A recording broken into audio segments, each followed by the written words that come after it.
Hai, teman-teman, jumpa lagi.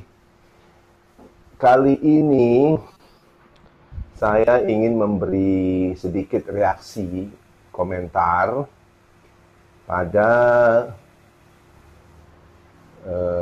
dua report yang baru-baru saja muncul di media sosial mengenai vitamin D, ya.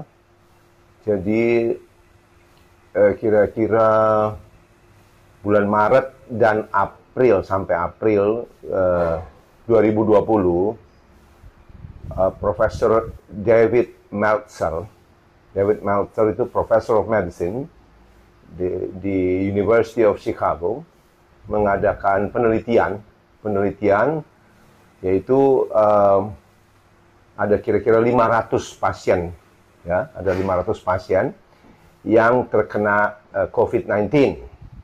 Dan dari 500 pasien ini dikumpulkanlah data vitamin D-nya, ya, data vitamin D-nya.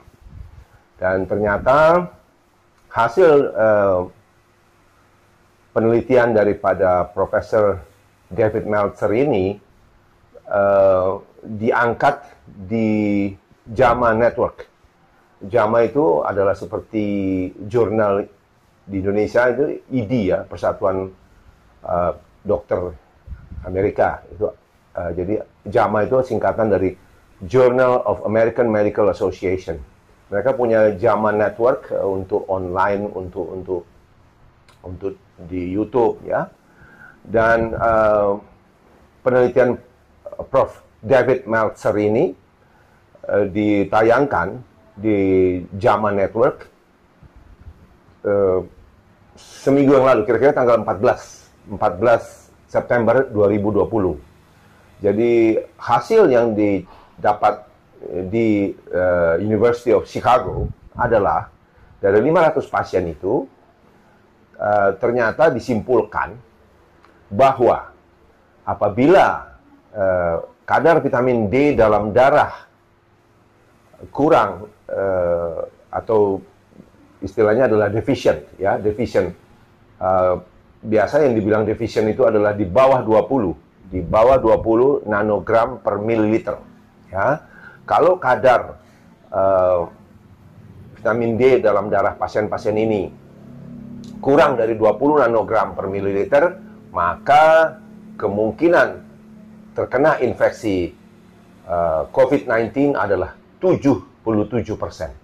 77%, ya, lebih mudah kena dibanding orang dengan kadar vitamin D normal atau tinggi, ya. Jadi ini sedikit melengkapi apa yang sudah saya laporkan di video saya yang lalu, yaitu studi dari Dr. Michael Holick yang dari Boston, ya. Karena Michael Holick yang juga dipublikasikan di online tanggal 16 September 2020 menyimpulkan bahwa kalau kadar vitamin D darah Anda normal atau tinggi, itu akan mengurangi kemungkinan infeksi COVID-19 sebanyak 54%. Jadi singkatnya, David Meltzer dari Chicago mengatakan kalau vitamin D darah Anda rendah, defisien, maka Anda kemungkinan kena COVID-19 77% lebih besar daripada orang yang kadarnya tinggi. Sebaliknya, Michael Holick dari Boston mengatakan kalau vitamin D darah Anda bagus, maka kemungkinan infeksi COVID-19 turun 54%. Jadi angka-angka ini sangat signifikan. Pesan saya terhadap kedua video ini adalah, sementara tidak ada obat yang pasti untuk COVID-19, ya, vaksin pun masih simpang siur. Bahkan yang terakhir saya dengar vaksin yang dari Rusia itu ditarik dari peredaran. Karena semua pihak sekarang berlomba-lomba menghasilkan vaksin terlebih dahulu. Jadi kepingin menjadi orang pertama yang menghasilkan vaksin, sehingga kadang-kadang safety-nya dilupakan. Ya, jadi menurut saya jangan terlalu berharap dulu. Kemudian fakta lain yang perlu diingat adalah COVID-19 will stay with us for a very long time. Ya, kapan selesai kita tidak tahu. Karena itu ikuti protokol pemerintah, yaitu cuci tangan, masker, dan social distancing, jaga jarak, ya, jangan kumpul-kumpul.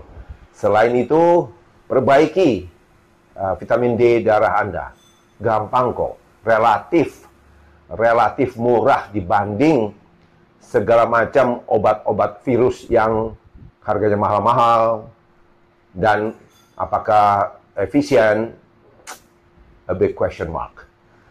Begitu pesan saya, semoga teman-teman semua tetap sehat, ya, tetap beraktivitas dengan baik, karena olahraga yang terukur akan sangat meningkatkan imunitas kita. Terima kasih, stay safe and healthy. Sampai jumpa.